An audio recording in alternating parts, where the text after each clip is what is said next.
श्री शिवाय नमस्तुभ्यम, हर हर महादेव, जय माता दी। नवरात्रि चल रही हैं, माता रानी की आप पर विशेष कृपा बनी रहे। नवरात्रि में अष्टमी और नवमी तिथि का विशेष महत्व होता है। यदि आप नव दुर्गा की पूरे 9 दिनों तक व्रत पूजा पाठ नहीं कर पाए हैं तो कोई दिक्कत की बात नहीं है। आप अपनी परंपरा अनुसार अष्टमी या नवमी को भी माता रानी का पूजन करके विशेष कृपा प्राप्त कर सकते हैं। किसी जगह पर क्षेत्र रीति कुल रीति के अनुसार अष्टमी पर दुर्गा मैया का पूजन किया जाता है और कहीं पर नवमी पर माता रानी का पूजन किया जाता है। नवरात्रि का पर्व 9 दुर्गा 9 देवियों अर्थात 9 कन्याओं को समर्पित होता है। हमारे शास्त्रों में बताया गया है कि कन्या पूजन करने से हमारी दुख तकलीफें दूर होती हैं। इस बार माता रानी नौका पर सवार होकर धरती लोक पर आई हैं। बताया जाता है कि जब जब माता रानी नौका पर सवार होकर धरती पर आती हैं तब तब धरती पर फूल खिलते हैं, वर्षा होती है और हरियाली छा जाती है, जीवन सुखमय हो जाता है। आपके दुख दर्द माता रानी दूर कर देती है। इस बार की नवरात्रि बहुत ही शुभ और मंगलकारी मानी जा रही है। नवरात्रि में अष्टमी नवमी पर विशेष तौर पर कन्या पूजन अवश्य किया जाता है। इस बार की नवरात्रि पूरे 9 दिनों की है। 9 दिनों की नवरात्रि को बहुत ही शुभ और मंगलकारी माना गया है शास्त्रों में। नवरात्रि में कन्या पूजन करने से माता रानी हमें अभय वरदान देती हैं। हमारे घर में दुख दरिद्रता संकट सब नष्ट हो जाते हैं। माता रानी की कृपा से घर में धन धान्य के भंडार भर जाते हैं। माता रानी कन्या पूजन से बहुत ही प्रसन्न होती हैं। नवरात्रि में छोटी छोटी कन्याओं को माता रानी का ही स्वरूप माना जाता है। कन्याओं को प्रसन्न किया जाता है और उनसे आशीर्वाद लिया जाता है। कन्याओं को भेंट या कोई उपहार जरूर देना चाहिए। कन्याओं को घर पर बुलाकर उन्हें भरपेट भोजन अवश्य कराना चाहिए। नवरात्रि में 2 साल से लेकर के 10 साल तक की कन्याओं का पूजन होना चाहिए। कन्या जब आपके घर में आए तो सबसे पहले उनके पैर धोने चाहिए और अक्षत और रोली से उनको तिलक करना चाहिए। कन्याओं के हाथ में कलावा जरूर बांधना चाहिए।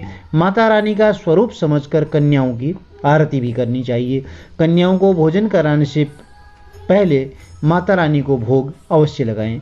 कन्या पूजन करते समय ध्यान रखें कि कन्याओं के साथ एक बालक भी होना चाहिए। बालक का बटुक भैरव के रूप में पूजन किया जाना चाहिए। कन्याओं की थाली में 3 पूरियां कभी नहीं रखनी चाहिए एक साथ, इसे अशुभ माना जाता है। कन्याओं को माता रानी के भेंट स्वरूप फल अवश्य करना चाहिए। भोजन के उपरांत कन्याओं को लाल चुनरी ओढ़ा सकते हैं। कन्या पूजन में खीर पूरी हलवा चना आलू छोले की सब्जी आदि खिला सकते हैं। सादा भोजन माता रानी को बहुत प्रिय है। माता रानी के भोग में लहसुन प्याज का इस्तेमाल नहीं करना चाहिए, अन्यथा अनर्थ होने की संभावना रहती है। कन्याओं को बाजार से डिब्बा बंद लहसुन प्याज वाली चीज़ें नहीं खिलानी चाहिए।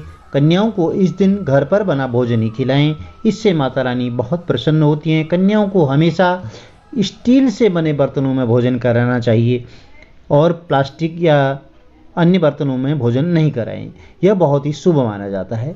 भोजन के उपरांत कन्याओं को आप अपनी श्रद्धानुसार यथाशक्ति दक्षिणा अवश्य दें। शास्त्रों में बताया जाता है कि कन्या जितनी खुश होगी प्रसन्न होगी, माता रानी हमें उतना ही ज़्यादा आशीर्वाद देती हैं। कन्याओं के चरण जरूर छूने चाहिए। सच्चे भाव और भक्ति से मांगी गई मुरादें अवश्य पूर्ण होती हैं, मनोकामनाएं अवश्य पूर्ण होती हैं।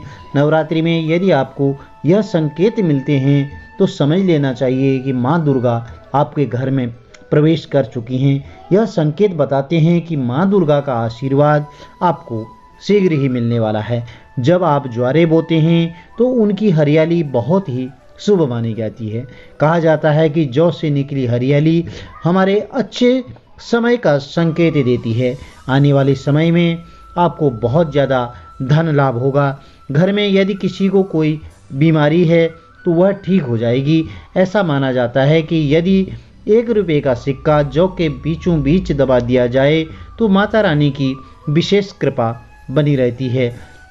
जौ के अंदर 1 रुपये का सिक्का अवश्य डालना चाहिए, जिससे लक्ष्मी की कृपा बनी रहे।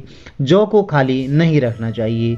यदि आपकी नींद दोस्तों नवरात्रि के दौरान ब्रह्म मुहूर्त में खुलती है तो यह बहुत ही सकारात्मक संकेत माना जाता है, क्योंकि आपने अखंड ज्योति भी महारानी की जलाई होगी घर में।